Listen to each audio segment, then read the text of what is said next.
YouTube. Du coup, petit live. Enfin, ça, c'est comme d'hab, c'est le début de live où je raconte un peu ma vie en attendant que les gens arrivent. Et justement, vu que là, actuellement, je suis en train de faire un live un dimanche soir à 22 h sans avoir prévenu personne, et que du coup, le live risque d'être assez vide. Je vais juste pour vous dire que ben, si vous voulez pas la rater les lives, là, en vrai la meilleure méthode, entre guillemets, c'est de venir sur le serveur Discord. Donc le lien est en description de la vidéo, hein, je le mets à chaque fois. Le Discord est ouvert à tout le monde. Et en gros, sur le Discord, à chaque fois que je lance un live, je fais un everyone pour prévenir tout le monde. D'ailleurs, je vais le mettre dans le chat si jamais il y en a qui l'ont pas. Après, je sais que... Comment il y a... Comment à certaines époques, il y a... comment on... Merde. On... on faisait beaucoup de everyone pour rien. Et... et du coup, il y en a beaucoup que ça saoulait et qui sont pas restés pour ça, mais... Mais en vrai, là, c'est plutôt calme en ce moment. Les gens sont gentils. Comment on fait pour inviter des gens sur Discord? Pourquoi je sais pas faire ça? Inviter des gens, voilà.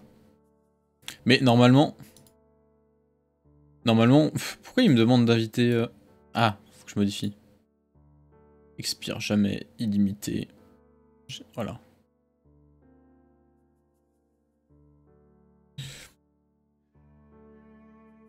Mais pourquoi ça fait ça? C'est quoi ce bordel? Ah, c'est pas parce qu'il est en mode streamer ou mes couilles là, le... Oh, fait chier. Bon, bref. C'est pas grave, je le mettrai pas sur le chat. Dans tous les cas, le lien en description de toutes les vidéos, que ce soit sur la chaîne secondaire ou la chaîne principale. Et voilà, du coup, n'hésitez pas à venir sur le serveur. En vrai, le serveur est super cool. Je trouve que c'est vraiment le truc le plus cool qui découle de la chaîne, quoi, le Discord. Il y a vraiment plein de gens super cool dessus, il y a des bonnes discussions dans un peu tous les domaines. Donc ouais, non, franchement, c'est plutôt cool. Après, c'est une ambiance sur laquelle pas tout le monde accroche, quoi. Et des fois, c'est peut-être un peu compliqué, je pense, de venir... de s'intégrer, parce que on est pas mal à bien se connaître, et du coup, faut oser, en fait, s'incruster dans les discussions, on va dire.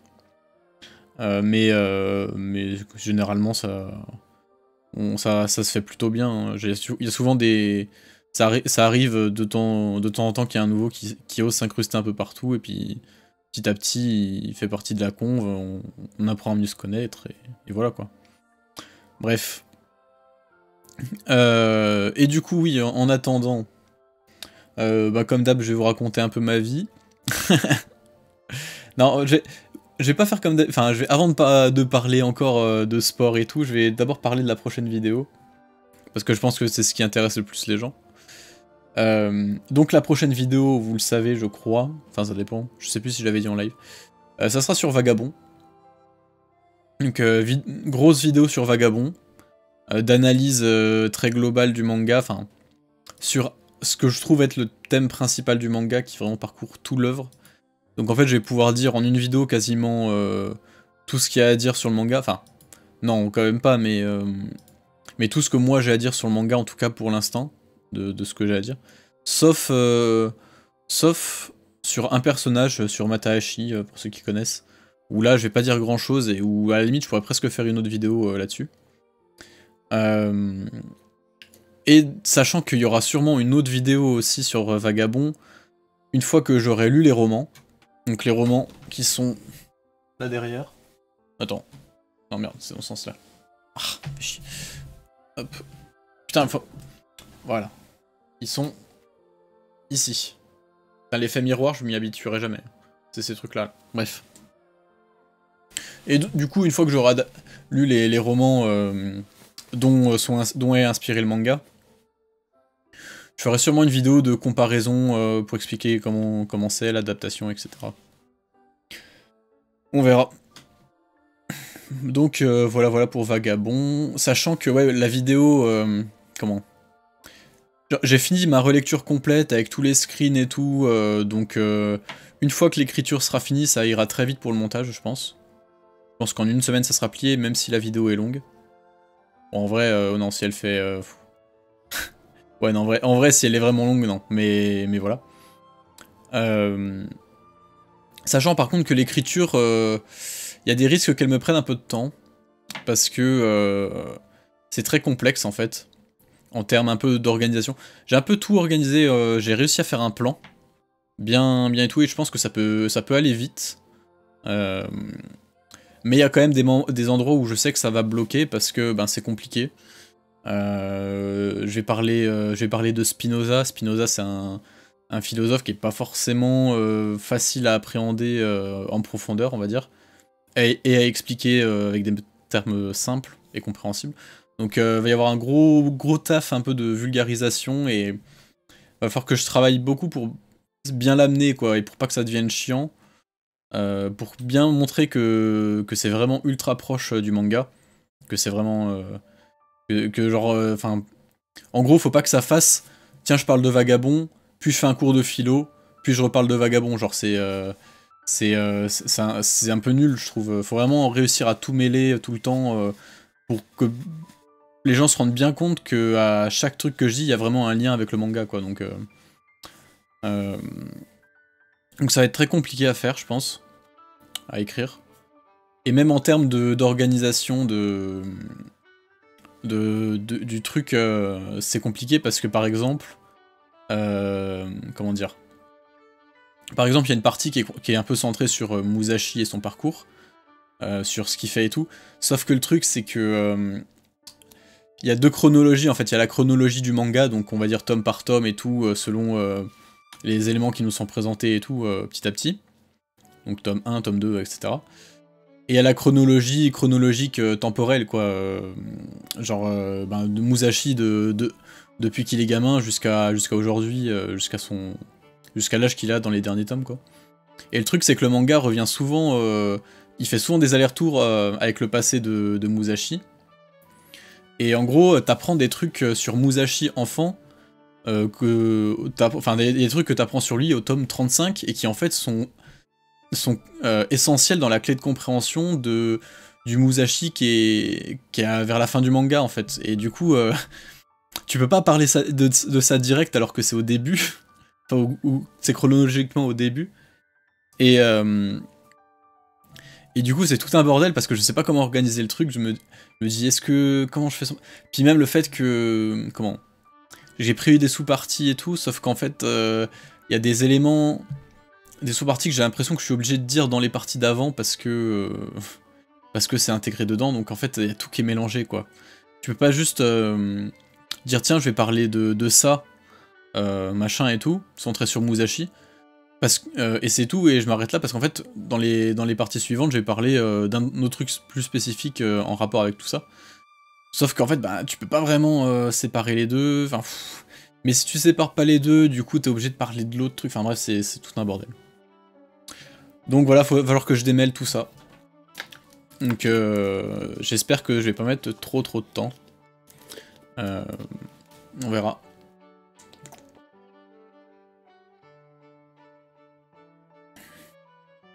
Spinoza, c'est Gramsci niveau d'incompréhensible. Bah en vrai, oui et non, genre Spinoza, il a des concepts assez simples. Mais en fait, quand tu creuses en profondeur, c'est horriblement compliqué. En fait, je sais pas comment dire. Enfin, ouais, en vrai, c'est vrai que c'est très compliqué quand même. En fait, c'est très compliqué parce que c'est des trucs tout simples, mais qui reposent sur quelque chose de très complexe. Et oui, oui. C'est vrai que la dernière partie, quand je vais parler de béatitude, je vais direct sortir un disclaimer en disant ok, bon, alors la béatitude, il y a à peu près 3 personnes dans l'histoire de l'humanité qui ont compris ce que c'était. T'as Jésus, Spinoza et je sais pas, peut-être un autre, peut-être Bouddha. Non mais ouais, genre la béatitude, personne ne comprend vraiment où il veut en venir avec ça, et c'est assez compliqué. Mais en fait, il y a vraiment un rapport très direct avec Musashi, et en gros, enfin avec Vagabond, et en gros, je vais parler de ce que moi j'ai à peu près compris de ce qu'il veut dire par béatitude. Mais ouais, c'est vraiment des trucs un peu compliqués. Et en fait, ça demande vraiment de... En plus, enfin vraiment, tu peux pas juste... comment balancer ça direct, faut vraiment expliquer tout le cheminement de pensée de Spinoza. Genre, c'est pour ça qu'il y a la première partie en fait de la vidéo, elle parle de Dieu. Tu peux te dire, ça n'a aucun rapport avec Vagabond, on n'en parle jamais dans le manga. Enfin bon, déjà si, on en parle, hein, il y a le personnage de Takuan, mais ouais, c'est un concept clé pour permettre de comprendre tout ce qui suit, quoi. Bref, je vais pas vous spoiler toute la vidéo. J'ai déjà envoyé sur le serve Discord, donc voilà, je refais la pub pour le serve. N'hésitez pas à revenir, à y aller pour pas rater les lives et pour avoir des exclus. Mais en gros, j'avais déjà balancé le plan que j'avais fait, enfin que j'ai prévu sur le chat, et il s'avère que je l'ai déjà un petit peu changé.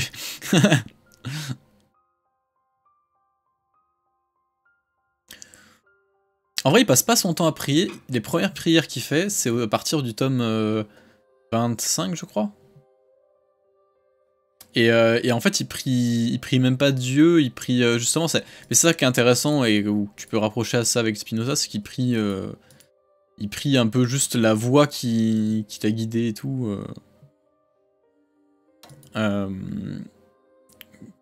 Et ça se rapproche un peu de... Enfin bref.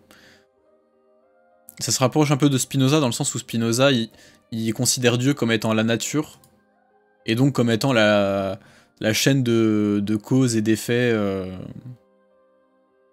qui construit le monde, quoi. Donc quand Musashi prie la voie qu'il a menée depuis le début, c'est vraiment pris un peu la chaîne de cause de causalité qu'il a amené sur ce chemin-là, quoi. Enfin bref.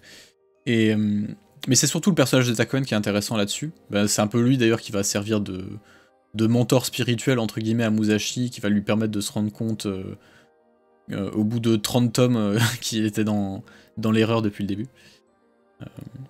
Aucun rapport avec le dieu des religions. Bah oui, non mais justement, en fait ça ce qui est ouf avec Spinoza, c'est que toute sa philosophie repose sur Dieu, genre sur le concept qui se fait de Dieu, sauf qu'en fait... son dieu, le dieu en question, honnêtement, c'est juste un mot, tu vois.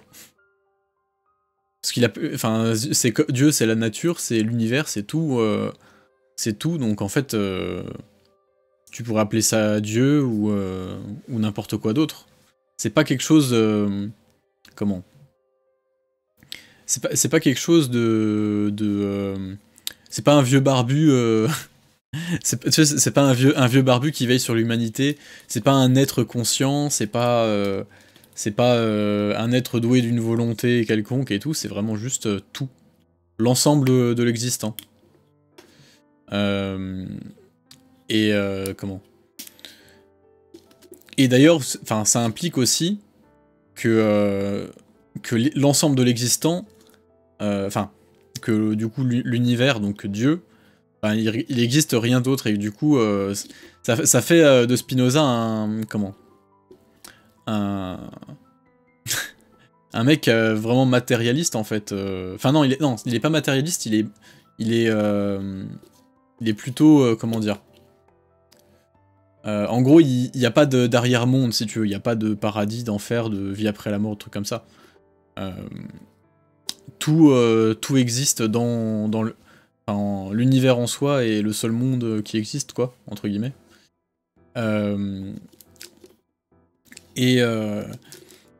Mais en fait, justement, ça qui est particulier, c'est que du coup, c'est très matérialiste comme façon de penser, matérialiste au sens philosophique, dans le sens tout n'est que matière, si tu veux. Mais Spinoza, il est pas tout à fait matérialiste, parce qu'en fait, il fait quand même une distinction, une distinction un peu corps et esprit. Mais il est pas non plus dualiste. Genre, il dit pas qu'il y a un monde de l'idée et un monde de la matière, quoi, d'un monde réel. Il est vraiment moniste, hein, pour lui, il y a un seul et même monde, tu vois. Mais où tout est confondu. où l'idée qui existe en dehors de la matière est quand même présente dans le monde matériel. Enfin bref, c'est un truc un peu compliqué comme ça. J'ai pas trop compris. J'ai essayé de pousser un peu cette idée-là. J'ai pas tout à fait compris comment tu pouvais faire du... Enfin, quelle était la logique derrière ça, quoi. Le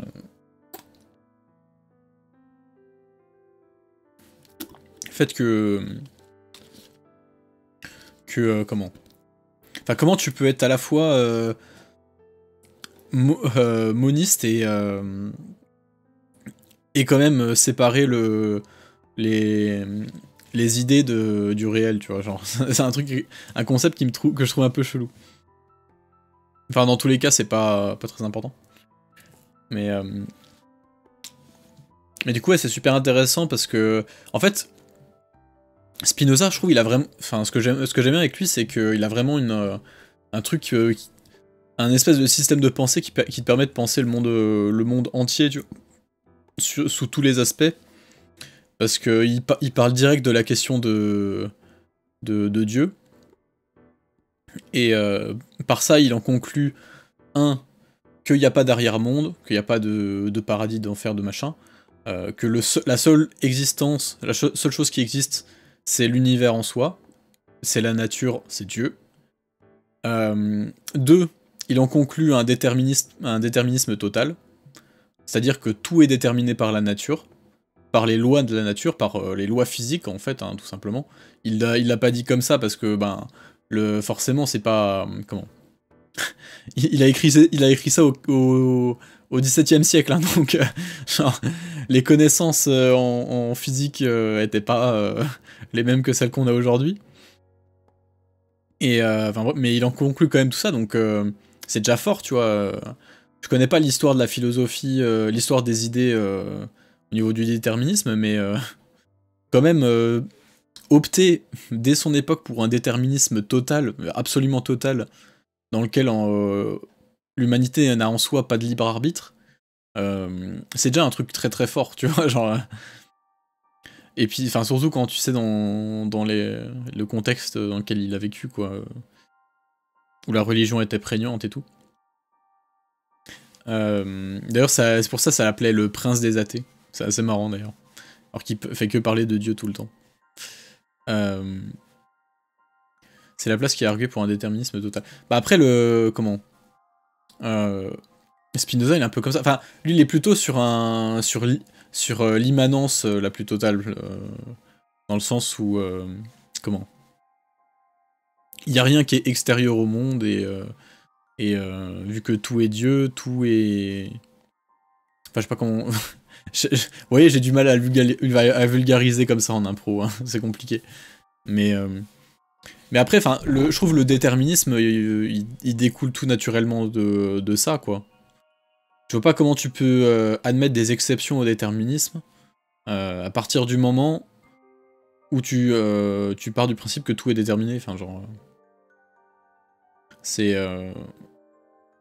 Parce que, après, c'est vrai il en parle jamais de manière directe, il parle plutôt tout le temps de... Quand il parle de déterminisme, il parle plus au sens... comment dire, au sens psychologique du terme, tu vois. Il parle pas vraiment... je pense pas qu'il a en tête l'aspect physique, l'aspect déterminé de tout.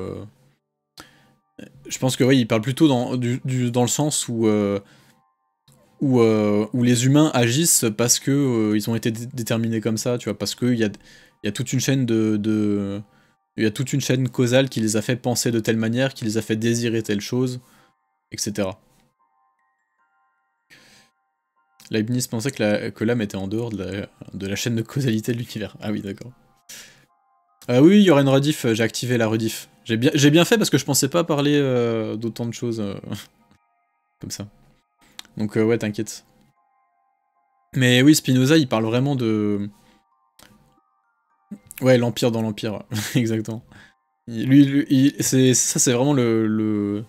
Mais en vrai, tu vois, c'est ça qui est chaud avec Spinoza, c'est qu'il y a 15 millions de trucs à dire dessus, parce qu'il parle de Dieu, du déterminisme, de la liberté et tout, et il a trop de phrases de fou, genre l'homme n'est pas un empire dans un empire, ça c'est vraiment une des phrases les plus importantes moi, même de moi, de ma façon de penser, tu vois, genre...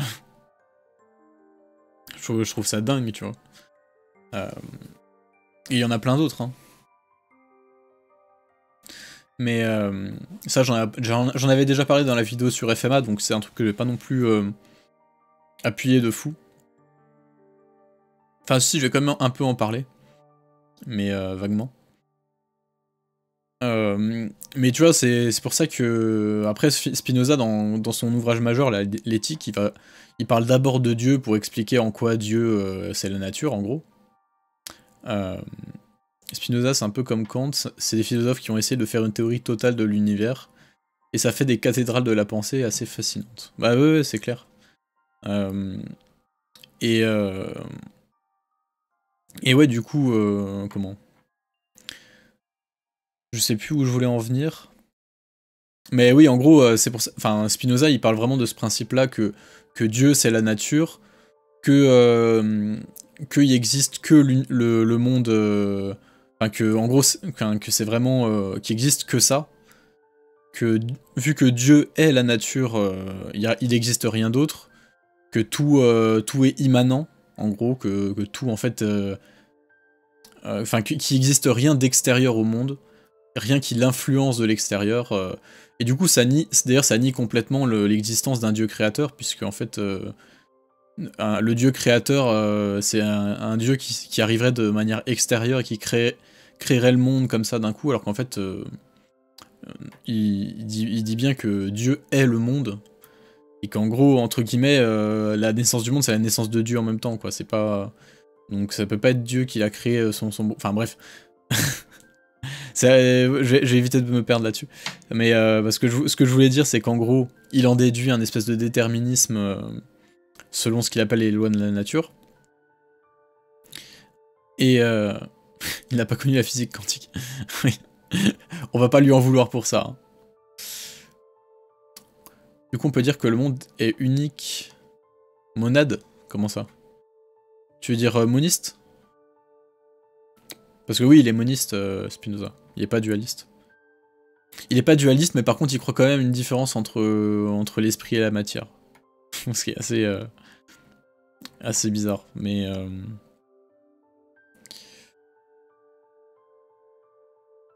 du coup, comment? Oui, voilà, il en déduit un espèce de déterminisme et tout. Et après, en fait, il en conclut en fait qu'en gros, l'humain n'est pas libre, n'a pas de libre arbitre, de façon absolue. Mais en fait, ce que lui, il va faire pour en fait accroître le degré de liberté des gens, enfin, lui, ce qu'il dit, ce qu'il pense, c'est vraiment qu'il faut apprendre à connaître les actes, enfin, comment? Les choses qui déterminent nos actes. Pour vraiment comprendre enfin les choses qui nous déterminent, quoi. C'est ce que j'avais dit dans la vidéo, c'est vraiment ce truc-là de... C'est quoi la phrase déjà? C'est les hommes se croient libres en cela qu'ils sont conscients de leurs actes et ignorant des causes qui les déterminent.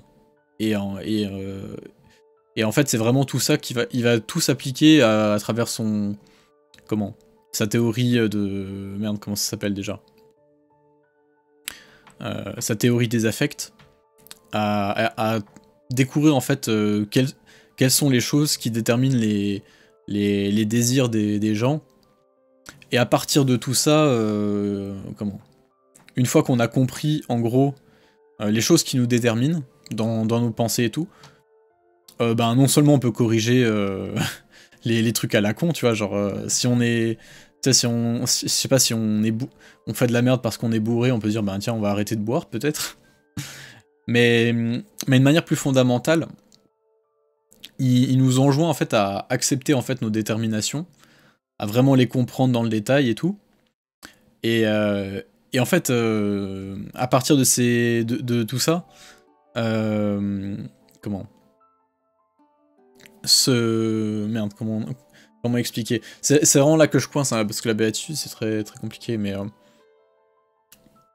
en gros, de ce qu'il dit, s'accorder à l'histoire, enfin, comment? À la nature, s'accorder aux besoins de la nature, aux besoins de Dieu, en gros, Euh, et en gros, ouais, accepter ça et puis vivre selon ça.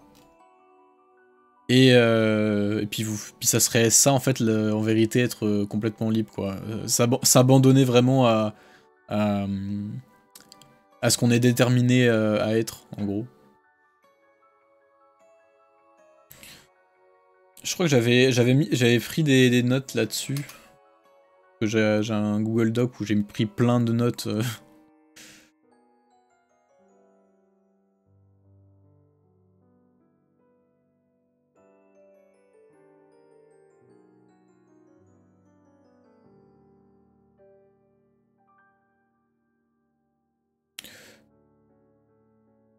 Mais en gros, c'est un peu un truc de...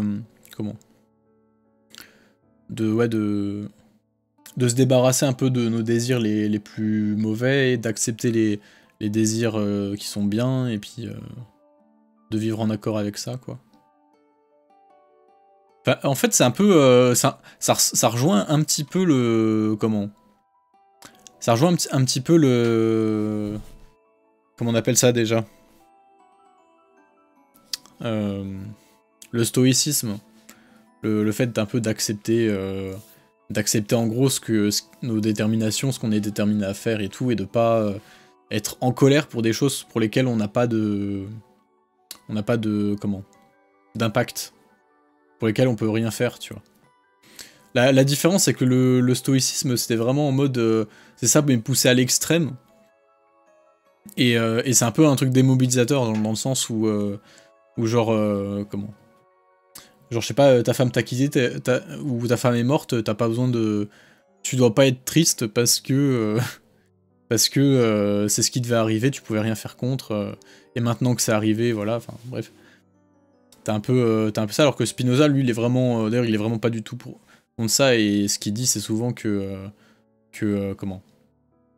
Lui, il dit d'ailleurs que... on peut pas... Que même la connaissance... Et une phrase, c'est... comment? La connaissance vraie du bien et du mal ne saurait réprimer aucun affect autant qu'elle est une connaissance vraie. Ça, c'est une phrase que j'ai retenue, je sais pas pourquoi, qui est hyper compliquée dit comme ça, mais en gros, c'est assez simple, hein, ça explique tout simplement, je sais pas, si on prend un exemple plus, plus concret, c'est par exemple un fumeur, tu vois, il sait que fumer, ça lui détruit sa santé, ça lui coûte de l'argent, que ça le rend dépendant, etc. Mais il continue quand même, tu vois. Il a la connaissance rationnelle que fumer c'est quelque chose de mal, mais pourtant il continue. Parce que la connaissance vraie de la cigarette comme étant quelque chose de mauvais, ça réprime pas son affect de vouloir fumer, tu vois, tout simplement.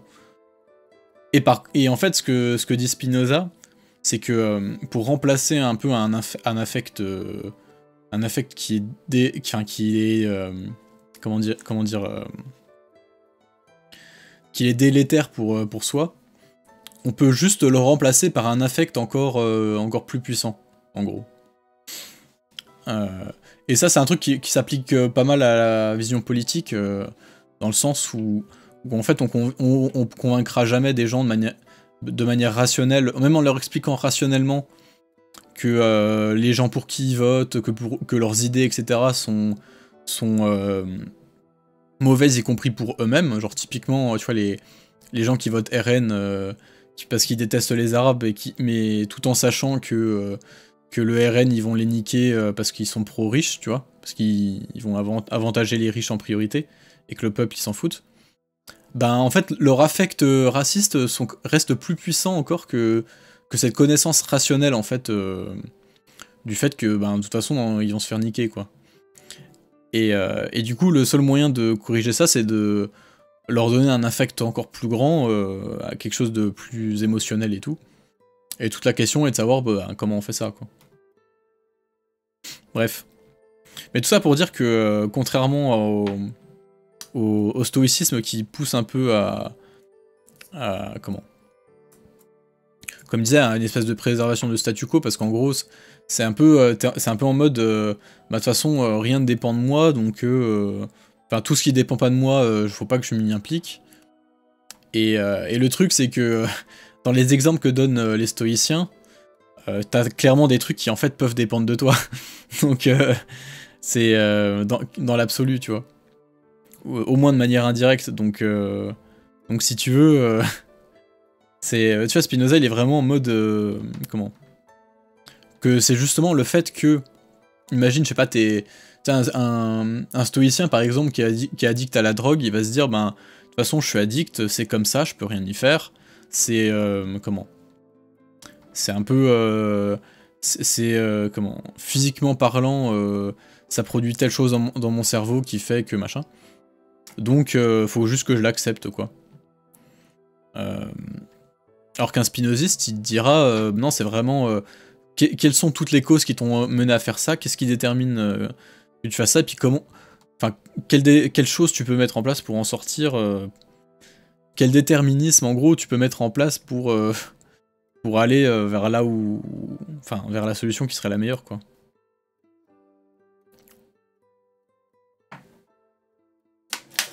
Enfin, en tout cas, il me semble que... Pour le spinoziste, je suis sûr que c'est ça. Après, pour le le stoïcisme, peut-être que je me plante, peut-être qu'il y a eu d'autres auteurs et tout, mais je me souviens que ça disait quand même des dingueries, hein, genre le stoïcisme, ça demandait à l'esclave d'accepter son statut d'esclave, et de pas se plaindre d'être un esclave, de juste vivre en fonction de ça, quoi.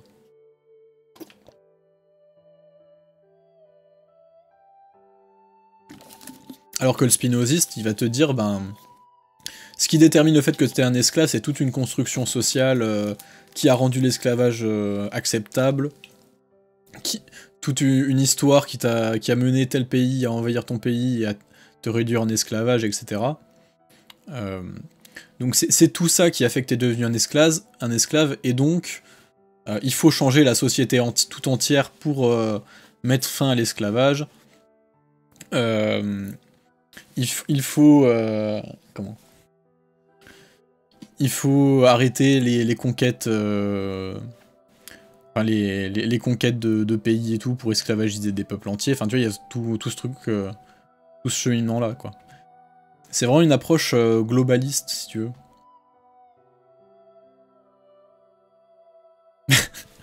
Ouais, bon... L'ataraxie pure. Tu marches vers une falaise, tu ne te tournes pas parce que tu peux pas prouver l'existence de la falaise. Ah oui. Mais mais en fait, ouais, en fait, ce qui est amusant avec Spinoza, c'est que c'est un peu les prémices de la sociologie, quoi. Tu sens que le mec, il a vraiment cet instinct-là, en fait. Cet instinct de se dire... tu vois, pas qu'au niveau de l'individu, parce que c'est vrai qu'il parle beaucoup de l'individu, de ce qui fait les... comment? Les déterminations individuelles, tel désir, tel désir, tel désir. Mais il parle quand même parfois vraiment de ce qu'il appelle la multitude. Et du fait que les gens se déterminent même à des échelles beaucoup plus importantes, quoi. Et il me semble qu'il... Je sais plus si c'était lui, mais ouais, il sent un peu ce truc-là de...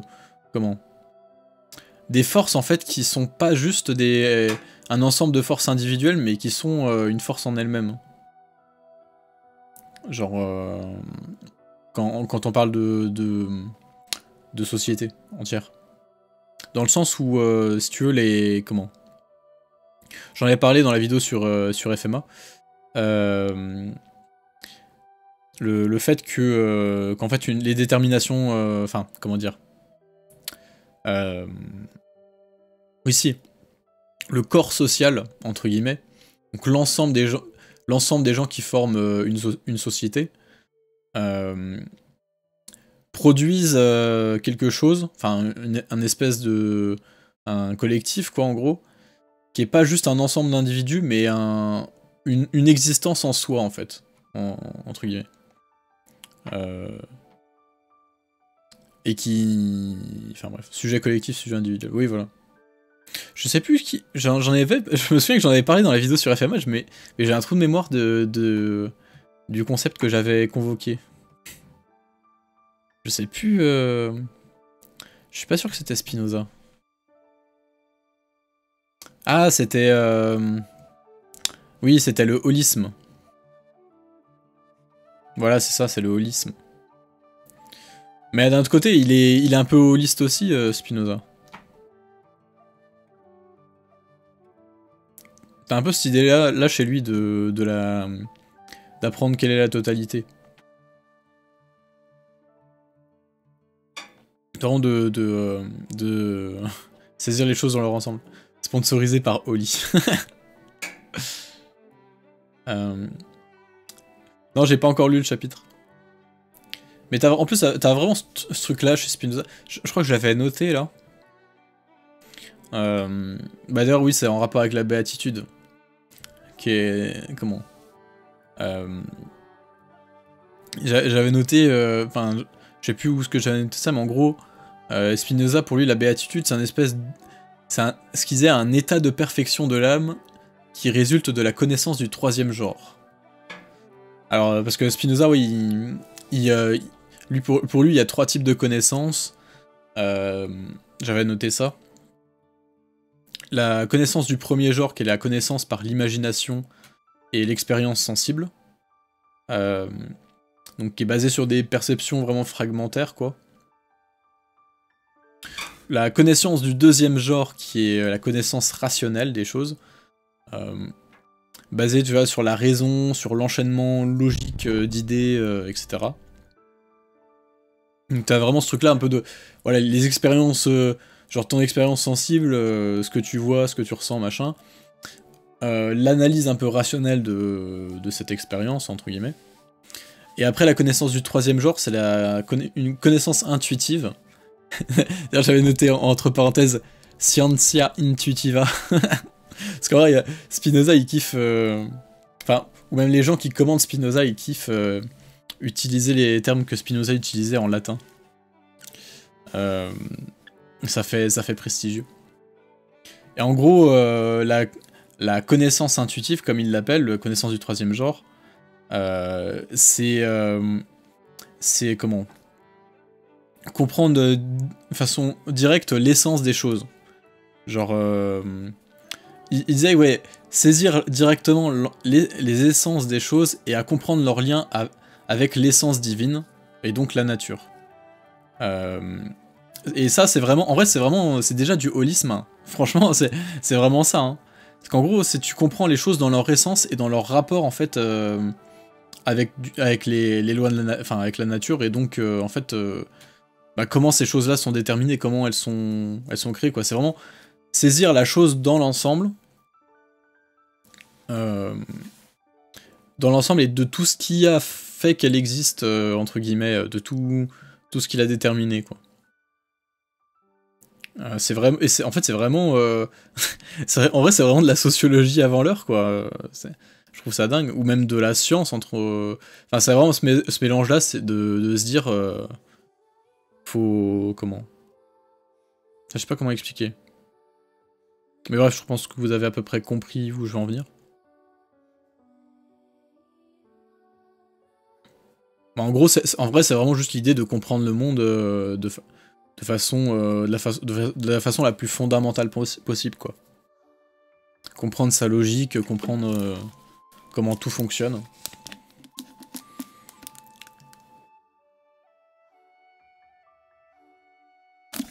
Je connais pas Ibn Khaldoun. Par contre, j'avais déjà entendu des gens dire que Spinoza, ça se rapprochait pas mal de... Comment d'un pan de l'islam, je sais plus lequel. Les Soufas. Les soufis, je crois. Il me semble que c'est ça. Hein. Attends, je crois que j'avais pas noté ça aussi.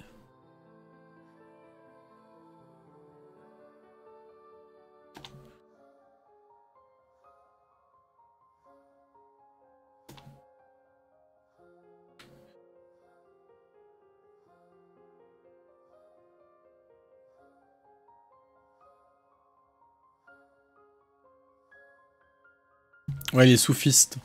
Enfin, le soufisme. Je crois que ça se rapproche un peu de ça. Sunnite et chiite, pour moi il y a que ça. Ok, d'accord. Ok, ok. Mais enfin bref, tout ça pour dire que ouais, en vrai Spinoza c'est passionnant. Parce que ça parle... comment? Ça parle vraiment de la connaissance, de l'intelligence, de la liberté, de Dieu, comment? Même des trucs un peu perso, de joie, d'éthique, de morale. C'est vraiment ça parle vraiment de tout, quoi. Et c'est écrit comme un titanesque nerd. Vraiment, son truc, il est écrit vraiment comme un... Comment dire? Comme un mathématicien, genre... tu sens que le mec était vraiment en mode... vraiment, il t'a vraiment mathématicien, tu sais, genre... comment... très carré, très... genre, il y avait pas un truc de... pas un pet de travers, tout était... tout découlait juste de logique pure, tu vois. D'un enchaînement de prémices et tout. Il était investi. Vraiment.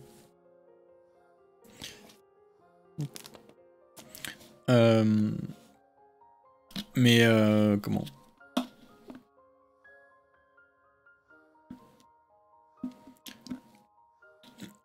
Mais ouais, c'est un bref, je trouve ça ouf. Surtout pour son époque, quoi. Sortir tout ce qu'il a sorti à son époque. Je trouve ça dingue. Je sais même pas comment ça se fait. Je sais même pas comment tu peux, par la logique, arriver à ça. Tout seul. Enfin non, justement, il me semble, enfin j'allais dire tout seul, mais justement je sais que Spinoza il était pas du tout seul à la base. Hein. Il a énormément échangé, il avait un espèce de groupe, un peu un groupe d'intellectuels avec qui il échangeait tout le temps. Et, et qui était, enfin, qui était pas un groupe secret mais pas loin, tu vois, parce que c'était forcément les mecs qui pensaient, ils réfléchissaient sur tout et n'importe quoi, donc il se donnait pas de limites si tu veux, et c'est pour ça d'ailleurs que je pense il a pu penser en dehors des cadres religieux très stricts. Donc ouais non.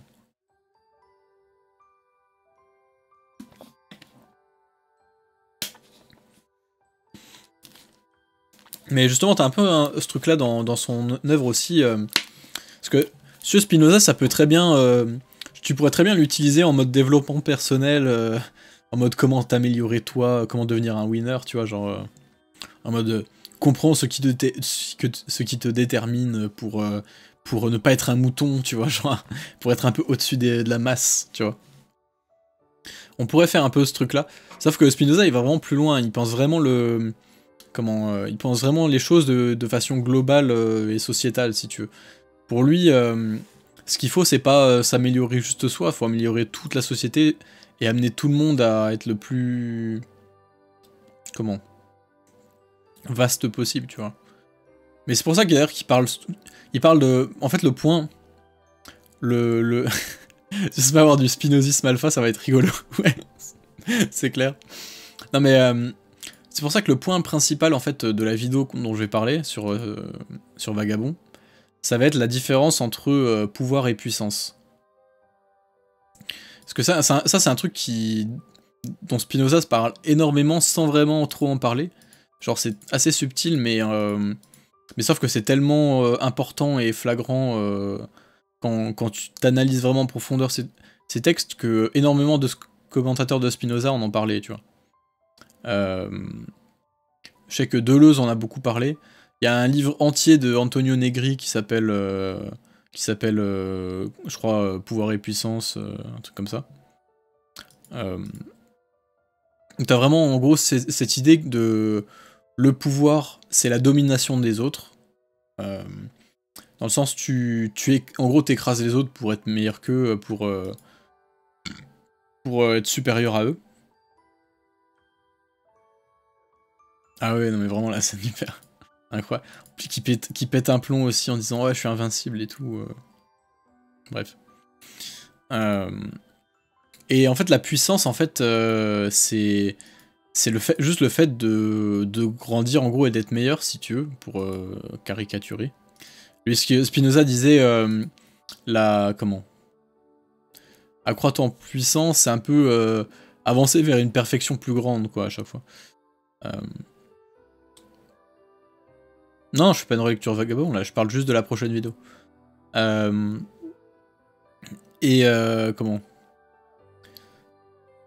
en fait, la puissance, c'est quelque chose qui se partage entre guillemets. Genre, tu peux, genre, le fait que tu sois puissant, enfin, tu peux pas perdre en puissance en faisant gagner quelqu'un en puissance, si tu veux. Alors que le pouvoir, il se fait forcément au détriment de la puissance des autres, si tu veux.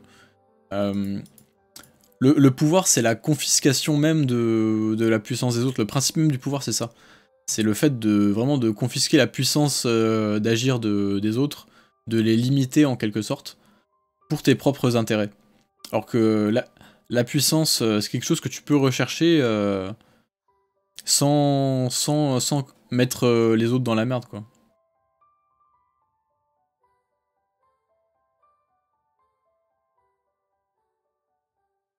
Mais ça, il en parle aussi dans d'autres trucs, dans le traité politique par exemple. Ou dans le traité théologico-politique, je sais plus. Un des deux. Mais pareil, j'avais pris plein de notes là-dessus, faudra que je débarbouille tout ça.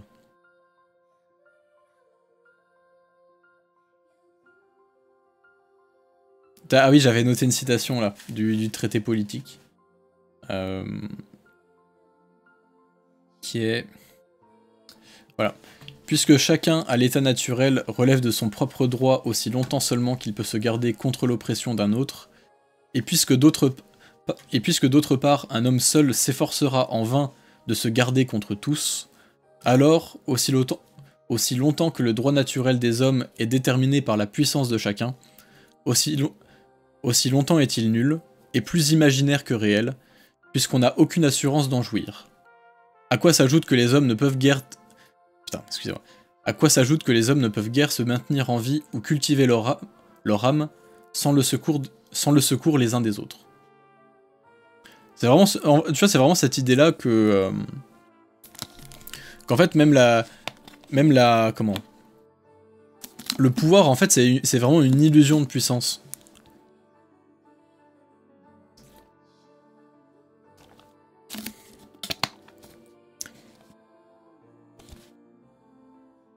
Enfin bref, c'est vraiment de tout ça qu'il faudra que je parle dans la vidéo, et c'est pour ça que ça va être très compliqué. Alors que en vrai, quand tu lis Vagabond, c'est limpide. c'est ça le pire, c'est que t'es vraiment...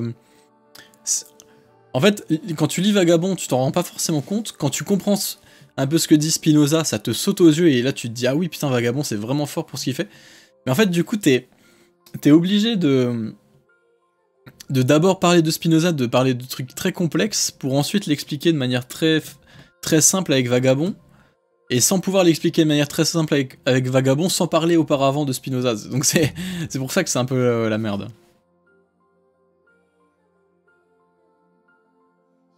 Ah oui, non mais la relecture de Vagabond, elle est finie là. J'ai tout relu.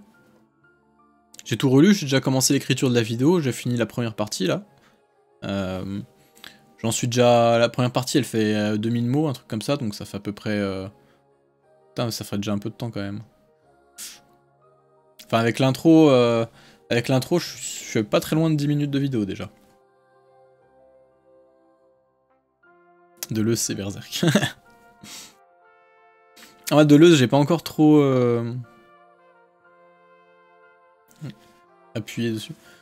En vrai, bah, Spinoza, ça peut être aussi un peu Berserk, hein.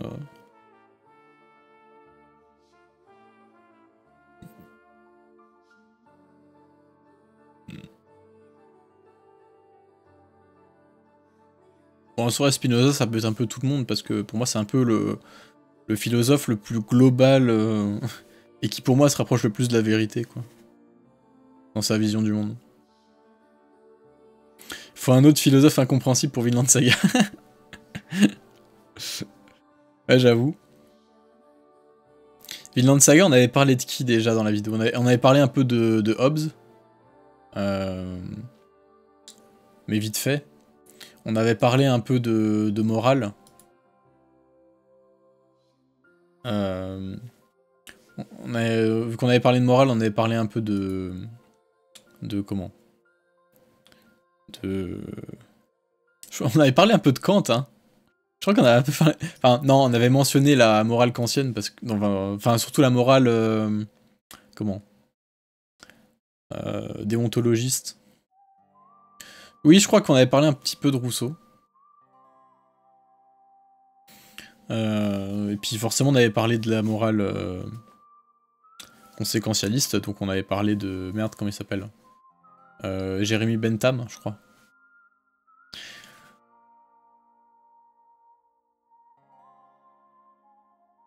Je crois pas qu'on avait parlé d'Hume.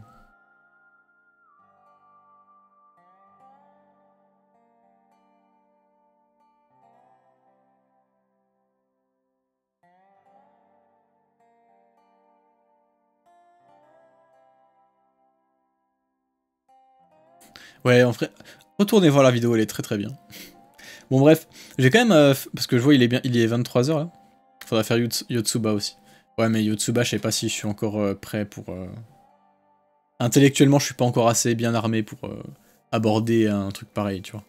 C'est trop haut niveau.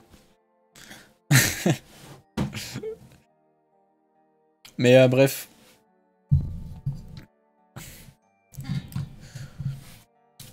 Je pense qu'il y a pas... Le philosophe qui permettrait d'expliquer Yotsuba, il est pas encore né. Je pense que ça sera... Tu vois, c'est le prochain plus grand philosophe de l'humanité, je pense que ce sera lui.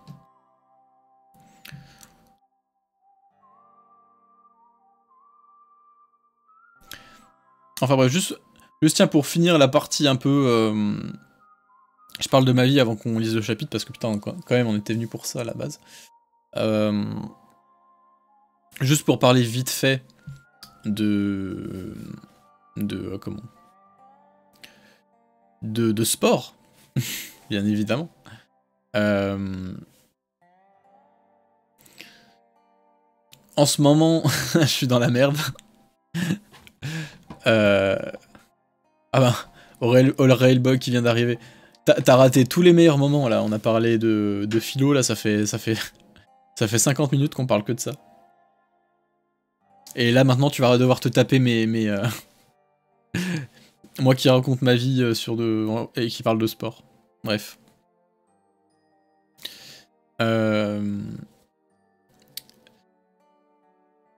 Du coup, oui, non, c'est juste qu'en gros, en ce moment, c'est pas top niveau sport. Je suis un peu blessé de partout. Enfin, j'ai des douleurs Par exemple, en natation, j'ai mal à l'épaule, donc je nage plus beaucoup.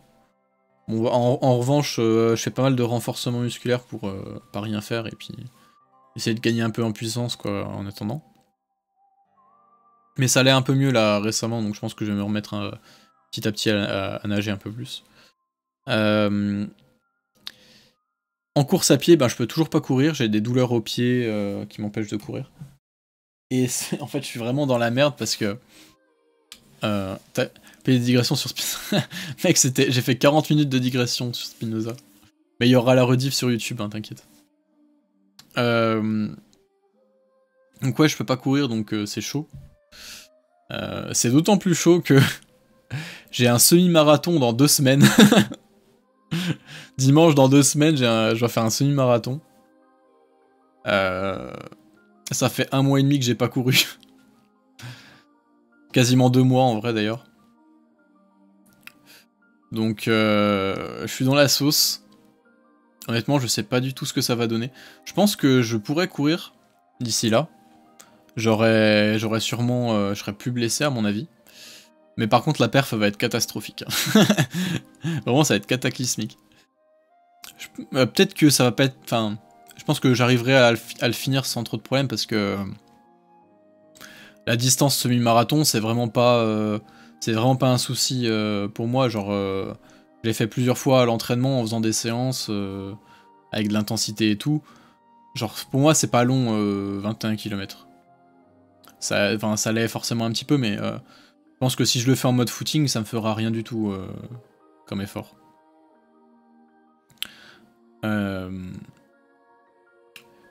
Donc dans tous les cas, même sans entraînement, ça passe. Mais par contre, ouais, la perf va être pas ouf, quoi. Après, enfin, ça va pas être catastrophique non plus. C'est pas comme si je reprenais de zéro non plus, parce que bon, déjà, j'ai quand même fait un petit peu de renforcement musculaire. Au mollet, aux jambes et tout. Et à côté de ça, il y a un seul truc positif, c'est que j'ai aucun problème en vélo. Et que du coup, en ce moment, ben, pour remplacer tout ça, je fais surtout beaucoup de vélo.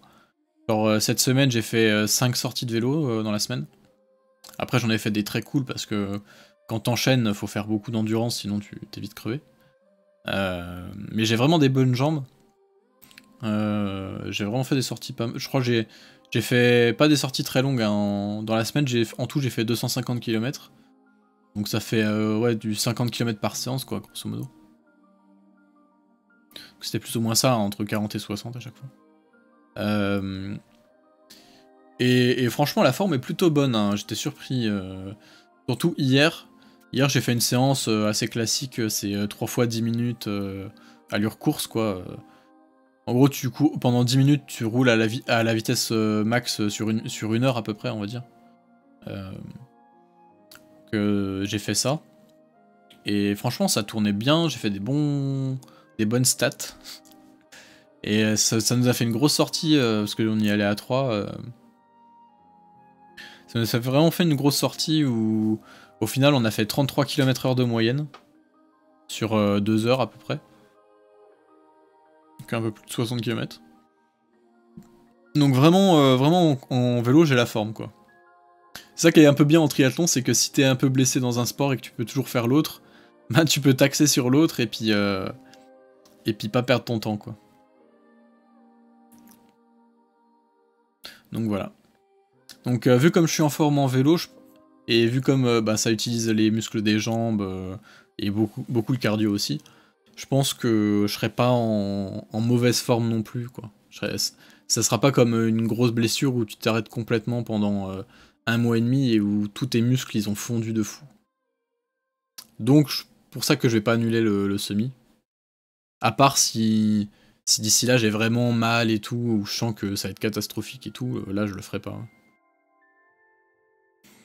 Mais pour l'instant je vais le faire, juste je vais pas le faire vite, quoi. Je vais y aller en mode footing tranquille. Pour être sûr de pas avoir de soucis. Et si je vois que, je sais pas, je me sens en super forme et tout, j'accélérerai de manière progressive dans le semi et tout, mais voilà. Donc voilà, ça c'était la partie un peu sport, les nouvelles, où est-ce que j'en suis, etc. Ah si, sachant que je me suis inscrit à mon premier triathlon de l'année. Donc ça va être le triathlon d'Argelès-sur-Mer. Certains ils sont peut-être allés en vacances là-bas l'été. Moi oui.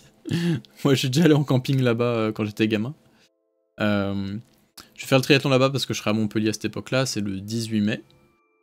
Et c'est un peu particulier parce que, en fait, on s'est tapé un délire avec les potes de la promo. Parce qu'il y en a un qui fait pas mal de vélo et de course à pied. Et il y en a un qui fait beaucoup de course à pied.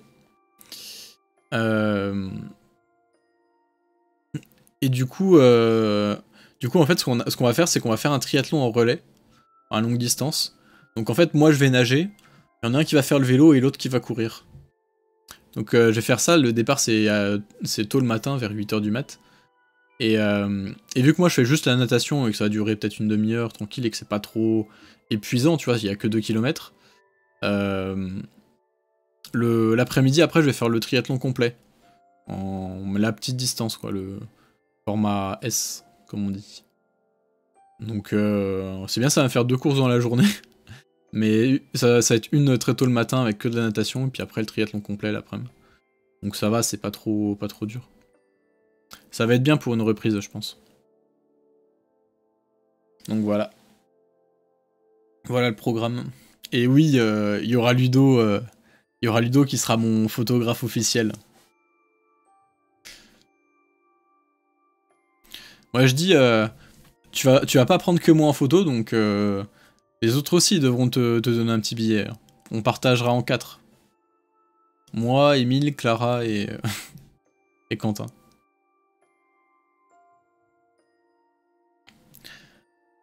En vrai, c'est pas tous des normies, d'ailleurs. Émile fait du vélo et tout, de la course à pied, et il regarde des animés. Il a regardé la vidéo sur Fullmetal Alchemist. Et il a kiffé. Parce que Fullmetal Alchemist, c'est un de ses animés préf.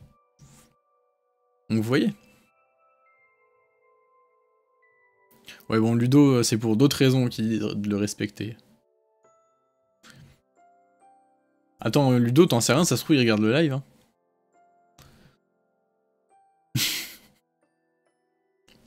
Enfin bref. Bon, ouais, on va s'arrêter là du coup. Ça fait déjà 1 heure, putain. Émile, c'est le nom de mon grand-père mort. Mais c'est sans doute pas la même personne, ouais, je pense aussi. Non, c'est pas Émile qui parlait de ça. Bref. Ah, vraiment, il est trop cool. Et d'ailleurs, je serais sûrement... si j'arrive à me poser à Montpellier l'année prochaine, enfin, en fin d'année, je veux dire, je serai sûrement en coloc avec lui, donc c'est cool. Il est vraiment cool comme gars. Bref, on va arrêter là pour... Enfin, pour aujourd'hui, pour la partie des intro de live qui a duré 1 heure. Et on va passer à Chainsaw Man. Parce qu'on était venu pour ça, quand même. À la base. Donc voilà, bah, à plus YouTube. Je sais pas s'il y en a beaucoup qui seront restés jusqu'au bout, mais force à vous sinon. Et hop, on passe sur Chainsaw Man. Je suis en master là. Master. Dernière année de master d'ailleurs. J'ai fini en octobre. Enfin, fin septembre plutôt. Bref.